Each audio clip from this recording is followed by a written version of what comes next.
Ano po ba yung sa tingin nyo na meron tayong sistema dito sa Europa na sana meron din tayo sa Pilipinas? Oh, yung ano, yung health. Yung healthcare system. Healthcare. Kasi alam mo ba, Sige po, kwento natin. in 2 weeks namatay yung sister ko. Mm.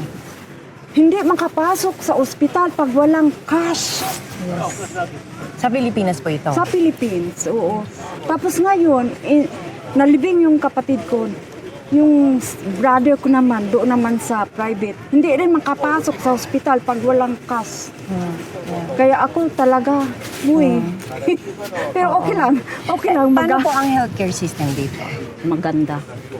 Kunyari magkasakit po tayo, ma-hospitalize. Walang bayad. Basta kasi meron ng automatic, binibigyan ka ng card.